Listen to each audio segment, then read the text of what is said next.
Hello guys, अगर आप SIP करना चाहते हैं और एसआईपी के लिए आप वीडियो ढूंढ रहे हैं और आप इस वीडियो पे क्लिक किए हैं तो ये वीडियो आपके लिए बहुत ही परफेक्ट होने वाला है, क्योंकि मैं एसआईपी के बारे में बारीकी से स्टेप बाय स्टेप एक एक चीज़ को आपको डिस्कस करेंगे और उसी के साथ साथ आपको डेमो करके भी दिखाएंगे कि एसआईपी शुरू कैसे किया जाता है। और उसके पहले एसआईपी हम किस कंपनी में करें और एसआईपी शुरू करने से पहले क्या क्या चीज़ को हमें ध्यान देनी चाहिए, किसी भी स्टॉक का क्या क्या चीज़ हमें चेक करनी चाहिए, ये सारे चीज़ आपको बारीकी से बताएंगे। तो आइए सबसे पहले हम जान लेते हैं कि अगर आप एसआईपी करना चाहते हैं तो एसआईपी का पावर क्या है। आप एसआईपी से 15 से 20 साल 25 साल में क्या कर सकते हैं मात्र एक छोटा सा रकम इन्वेस्ट करके। तो सबसे पहले हम गूगल पे आ जाएंगे और यहाँ पे सर्च करेंगे एसआईपी कैलकुलेटर। यहाँ पे आ गया एसआईपी कैलकुलेटर, सर्च करेंगे, फर्स्ट वेबसाइट पे क्लिक करेंगे और उसके बाद कुछ इस प्रकार से इंटरफेस आएगा और यहाँ पे जो 5,000 अमाउंट है 5,000 को हटाते हैं और मात्र जो है यहाँ पे है हम 2,000 अमाउंट टाइप करते हैं। और ये 5 साल को बढ़ा के हम ज़्यादा नहीं, मात्र अगर 25 साल के लिए भी कर लेते हैं तो मेरा आने वाला समय में अगर मात्र 20% का भी रिटर्न हमें मिलता है तो कितना मेरा रिटर्निंग होगा ये आप नीचे स्क्रॉल करके देखेंगे। 25 साल में वो टोटल जो मेरा इन्वेस्टमेंट होगा 6 लाख रुपए का। 6 लाख रुपए हम मात्र 25 साल में इन्वेस्ट किए और वो 6 लाख रुपया 25 साल बाद कितना बन गया, तो 1,81,56,56,000 रुपए। सोचिए। और रिटर्निंग हमें कितना मिल रहा है, मात्र 20% का। आप बोलिएगा कि रिटर्निंग इतना कैसे मिल सकता है, तो मिल सकता है भाई।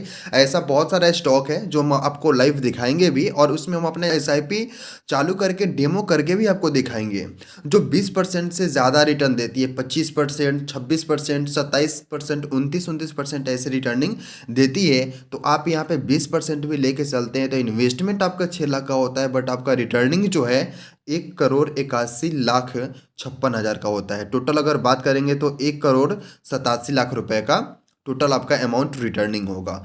अब ये आइए जानते हैं कि आखिर ये कैसे होगा और कैसे हम इतना रुपया कमा सकते हैं।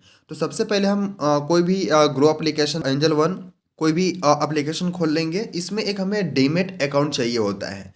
तो डीमेट अकाउंट आप ग्रो में खोल सकते हैं, एंजल वन में खोल सकते हैं, जिसमें आपको सुविधा लगेगा आप उसमें खोल सकते हैं।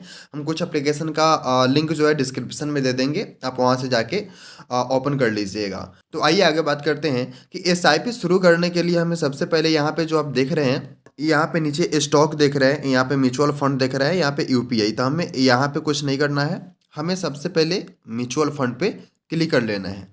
म्यूचुअल फंड पे जैसे क्लिक करेंगे तो कुछ इस प्रकार से इंटरफेस आएगा। यहाँ पे आपका दिखेगा कलेक्शन के लिए। तो कलेक्शन में हमें दिखेगा यहाँ पे हाई रिटर्न। इसमें अगर आप जाते हैं तो यहाँ पे आपको हाई रिटर्न मिलेगा। एसआईपी विथ 100 रुपीज़, आप 100 रुपये से भी एसआईपी को शुरू कर सकते हैं। दूसरा आता है और लार्ज कैप।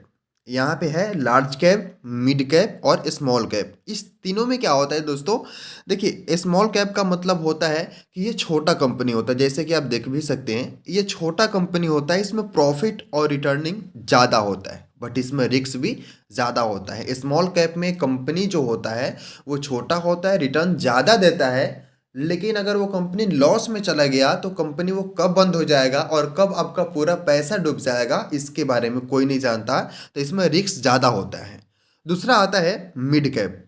मिड कैप का मतलब हुआ दोस्तों कि ये नहीं ज़्यादा बड़ा कंपनी होता है और नहीं ज़्यादा छोटा कंपनी होता है और इसका बंद होने का भी चांस बहुत कम होता है। तो आप चाहे तो मिड कैप में पैसा इन्वेस्ट कर सकते हैं अगर थोड़ा बहुत रिस्क लेना चाहते हैं तो। लार्ज कैप का मतलब होता है बड़ा बड़ा कंपनी, जैसे कि रिलायंस हो गया, टाटा हो गया, महिंद्रा का मतलब कंपनी हो गया, मोतीलाल ओसवाल जो यहाँ पे आप देख रहे हैं तो ये मिड कैप में आ गया। तो ये सब जो भी है थोड़ा बड़ा बड़ा कंपनी है, तो ये सब में पैसा डूबने का बिल्कुल भी चांस नहीं होता है। और ये सब में क्या है कि रिस्क भी बहुत इसमें कम होता है। तो आप चाहे तो ये तीनों में से जिसमें आप चाहते हैं, अगर रिस्क उठाना चाहते हैं तो स्मॉल कैप में कर सकते हैं, थोड़ा सा रिस्क उठाना चाहते हैं ना के बराबर तो आप मिड कैप में कर सकते हैं, और रिस्क आप नहीं लेना चाहते हैं तो लार्ज कैप में कर सकते हैं। लार्ज कैप में करेंगे तो थोड़ा आपको कम रिटर्न मिलेगा, इसमें करेंगे थोड़ा ज़्यादा मिलेगा, इसमें करेंगे तो सबसे ज़्यादा मिलेगा। अब हम आइए मिड कैप देख लेते हैं, क्योंकि मिड कैप थोड़ा अच्छा होता है, थोड़ा सा रिस्क लेके हम अच्छा पैसा इसमें से रिटर्न ले सकते हैं। तो यहाँ पे देख सकते हैं कि यहाँ पे आ रहा है मोतीलाल ओसवाल मिड कैप। फिर उसके बाद में HDFC mid cap, Nippon India growth fund. तो ये सब में हम सबसे पहले देख लेते हैं मोतीलाल ओसवाल मिड कैप को। तो यहाँ पे अगर 3 साल में देखेंगे तो 3 साल में जो है यहाँ पे 29% का ये ग्रोथ दिया हुआ है, 29% का ये ग्रोथ दिया है। अगर हम इसी को 5 साल में देखें तो 5 साल में भी 29% का यहाँ पे दिया हुआ है, देख सकते हैं। अब आइए आगे देखते हैं। आगे यहाँ पे रिटर्न कैलकुलेटर है, रिटर्न कैलकुलेटर आप यहाँ पे भी जा करके देख सकते हैं। फिर उसके बाद में यहाँ पे टोटल इन्वेस्टमेंट यहाँ पे दिखा रहा है वही रिटर्न कैलकुलेटर में। उसके बाद हम बात करते हैं रिटर्न्स एंड रैंकिंग। दोस्तों ये सब जो चीज़ आपको बताने वाले हैं ये बहुत इंपॉर्टेंट होने वाला है। Return ranking, similar fund, expense and ratio, ये सबसे ज़्यादा इंपॉर्टेंट है। अगर ये आप नहीं समझे और ये नहीं देखे तो समझिए कि आप लॉस कर जाएंगे। किसी भी कंपनी में पैसा लगा देंगे, कंपनी आपका पैसा ले डूबेगा। तो इसलिए इस चीज़ को आप अच्छे से समझ लीजिएगा ताकि बाद में आपको पछताना ना पड़े। तो सबसे पहले हम बात करते हैं रिटर्न एंड रैंकिंग के बारे में। तो इसका जो 1 साल का फंड रिटर्न है वो 31% का है, फिर 3 साल में 29% का है, 5 साल में 29% का है, ऑल में अगर देखेंगे 24% का है। कैटेगरी एवरेज देख सकते हैं यहाँ पे 13%, 18%, 22%।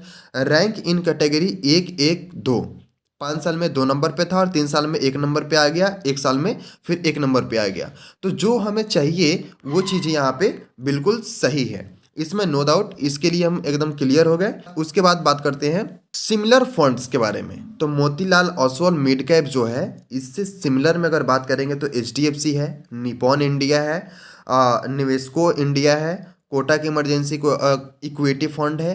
तो ये सारा इससे सिमिलर है, मिलता जुलता है, जो लगभग 20% से प्लस में रिटर्निंग देती है। और ये सब कंपनी एक जेन्युइन कंपनी है जिसमें मतलब लॉस होने का चांस बहुत कम होता है। तो आप ये सारे कंपनी में से किसी में भी आप SIP शुरू कर सकते हैं। बट ये सारे कंपनी में से SIP शुरू करने से पहले हमें ये एक्सपेंस रेशियो और एग्जिट लोड का समझना ये बहुत ज़रूरी है। तो आइए हम बात कर लेते हैं कि एक्सपेंस रेशियो क्या होता है, एक्सपेंस रेशियो, एग्जिट लोड और टैक्स क्या होता है। सबसे पहले हम बात करते हैं एक्सपेंस रेशियो के बारे में। तो यहाँ पे आप देख सकते हैं कि एक्सपेंस रेशियो 0.66% है। एक्सपेंस रेशियो का मतलब होता है कि जो पैसा आप इन्वेस्ट कर रहे हैं कंपनी, उसमें से जो परसेंट यहाँ पे दिया हुआ रहता है उतना पैसा उसमें से काट के और बाकी का पैसा आप जिस कंपनी में पैसा इन्वेस्ट करें उसमें इन्वेस्ट कर देती है। और हमें ये बात का ध्यान जरूर रखना चाहिए कि यहाँ पे जितना कम से कम परसेंट हो मेरे लिए उतना ही अच्छा है, क्योंकि ये पैसा कटता है, जो पैसा हम इन्वेस्ट करते हैं उसमें से वो पैसा कटता है। तो 1% से यहाँ पे अगर कम है तो ज़्यादा मेरे लिए बेहतर है। अगर उसके बाद हम फिर बात करते हैं एग्जिट लोड के बारे में। यहाँ पे जो देख रहे हैं आप एग्जिट लोड, यहाँ पे लिखा हुआ है exit load of 1% if redeem with in 1 year. यानी कि अगर आप 1 साल के पहले आप इस SIP को एग्जिट करते हैं, बाहर करते हैं, मतलब SIP को आप तोड़ देते हैं, तो आपको जो है जो भी अमाउंट रहेगा इकट्ठा रहेगा उस पर 1% रुपये का एग्जिट लोड लगेगा अगर आप 1 साल के पहले एग्जिट करते हैं SIP से। तो अगर आप इस कंपनी में आप SIP करते हैं तो आप 1 साल के पहले एग्जिट ना करें, वरना जो भी आपका अमाउंट रहेगा, जो भी पैसा रहेगा, उस पर 1% का चार्ज कंपनी आपसे काट लेगा। फिर उसके बाद में आता है stamp duty in on investment, तो ये सही है। फिर उसके बाद हम नीचे आएंगे और यहाँ पे देखेंगे टैक्स के बारे में। तो यहाँ पे टैक्स के बारे में बताया हुआ है, return are taxed 20% if you redeem before 1 year. After 1 year you are required to pay LTCC tax of 12.5% on return of RSA 1.25 lakh plus in a financial year. कहने का मतलब ये है कंपनी का, अगर आप 1 साल के पहले पैसा निकालते हैं तो 20% का आपको टैक्स देना होगा। वही 1 साल के बाद अगर आप निकालते हैं और 1.25 लाख प्लस अगर आपका फाइनेंशियल ईयर में हो जाता है तो आपको 12.5% का टैक्स देना पड़ेगा। उसके बाद में आते हैं, देख लेते हैं यहाँ पे फंड मैनेजमेंट के बारे में। तो फंड मैनेजमेंट का मतलब होता है कि इसमें कौन कौन से लोग हैं जो इस फंड को मैनेज करते हैं, और जो भी हम पैसा इसमें डालते हैं पैसे को बड़े बड़े कंपनी में इन्वेस्ट करते हैं और वहाँ से हम लोग को प्रॉफिट करके देते हैं। तो ये फंड मैनेजमेंट में आ जाता है। Fund house and investment objective के बारे में बात करें तो यहाँ पे रैंक वगैरह दिया हुआ है। अभी पूरे ऑल ओवर इंडिया में 19 नंबर रैंक पे मोतीलाल ओसवाल म्यूचुअल फंड है। टोटल एसेट्स अंडर मैनेजमेंट के अंदर में जो है 61,382 करोड़ टोटल इसका एसेट्स है। ये सब जो जेन्युइन चीज़ें हैं वो हम लोग को देखना चाहिए था। ये सब रहा कंपनी के बारे में डिटेल्स। अब हमें SIP शुरू कैसे करना है तो आप यहाँ पे देख सकते हैं यहाँ पे दिया हुआ है स्टार्ट एसआईपी। तो सिंपल सा हम एसआईपी पे क्लिक करेंगे। उसके बाद में कुछ इस प्रकार से इंटरफेस आएगा। अब यहाँ पे हम कितना से एसआईपी करना चाहते हैं। एग्जाम्पल अगर हम 2000 से एसआईपी करना चाहते हैं तो 2000 यहाँ पे टाइप कर दिए। अब उसके बाद में यहाँ पे गूगल पे एचडीएफसी बैंक मेरा जो है वो लिखा हुआ है। यहाँ पे फिर स्टार्ट एसआईपी आप देख सकते हैं, यहाँ पे स्टार्ट एसआईपी दिया हुआ है। तो फिर हम इस पर क्लिक करेंगे स्टार्ट एसआईपी, और फिर उसके बाद में कुछ इस प्रकार से इंटरफेस आएगा। ओटीपी आएगा, यहाँ पे ओटीपी मांगेगा तो हम यहाँ पे ओटीपी डाल देंगे, ऑटोमेटिक वो हो गया। फिर उसके बाद में नेक्स्ट हो गया। अब आगे फिर इस प्रकार से इंटरफेस आएगा और बोलेगा यहाँ पे पैसा पे करने के लिए। चलिए हम पे कर दिए यहाँ पे। अब देखिए उसके बाद आपके सामने में यहाँ पे सक्सेस हो गया। अब हम यहाँ से बैक आ जाएंगे और बैक आने के बाद में यहाँ पे आप देख सकते हैं यहाँ पे डैशबोर्ड दिया हुआ है। हम डैशबोर्ड पे क्लिक करेंगे और डैशबोर्ड पे जैसे ही क्लिक करेंगे तो मेरा यहाँ पे शो कर दिया। देखिए यहाँ पे मोतीलाल ओसवाल मिड कैप और फंड डायरेक्ट, मतलब यहाँ पे 2000 हमने जो पैसे यहाँ पे इन्वेस्ट किया ये इन प्रोग्रेस में है। अब उसके बाद में हमें यहाँ पे क्या करना है, हमें इस चीज़ को ऑटो पे में सेलेक्ट कर देना है। तो सबसे पहले हम यहाँ पे डेट सेट कर लेते हैं कि डेट हम कितने तारीख को सेट करना चाहते हैं। तो यहाँ पे चेंज अमाउंट एंड डेट जो दिख रहा है, तो अमाउंट हम सेम रहने देंगे, लेकिन यहाँ पे हम डेट चेंज कर लेंगे। डेट हमारा जो होना चाहिए वो चलिए हम मान लेते हैं कि मेरा डेट 10 तारीख को कर लेते हैं। हमारा 10 तारीख को जो है मेरा पैसा कट जाएगा। तो यहाँ से हम अपडेट कर दिए और फिर यहाँ से सेव चेंज कर दिए। फिर उसके बाद में 2000 यहाँ पे कन्फर्म एवरी मंथ 10 तारीख को यहाँ पे। चलिए सब चीज़ ठीक है। फिर से एक ओटीपी आएगा और ओटीपी वो सबमिट करेंगे, मेरा डेट वो कन्फर्म हो जाएगा। चलिए वो कन्फर्म हो गया, फिर यहाँ से हम डन कर दिए।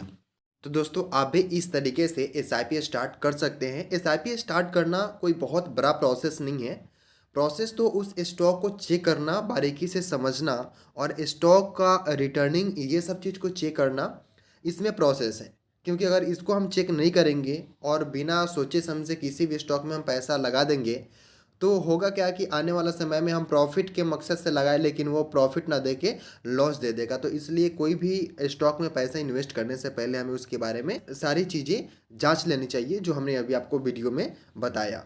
अब इसमें एक चीज़ और हमें करनी है, वो क्या करनी है कि हमें ऑटो पे मोड सेलेक्ट कर लेना है, ताकि जो भी हम डेट सेलेक्ट किए हैं कि हमें इस तारीख को मेरे अकाउंट से पैसा कट जाए, तो उसमें हम ध्यान दे या ना दे, मेरे अकाउंट से पैसे ऑटोमेटिक कट जाए। तो उसके लिए हमें क्या करना होगा, उसके लिए आप यहाँ पे एसआईपी ऑप्शन देख रहे हैं, यहाँ पे जाएंगे, एसआईपी पे क्लिक करेंगे और उसके बाद आप यहाँ पे देख सकते हैं यहाँ पे दिया हुआ है सेटअप ऑटो पे ऑप्शन। तो जैसे हम इस पर क्लिक करेंगे तो कुछ इस प्रकार से इंटरफेस आएगा।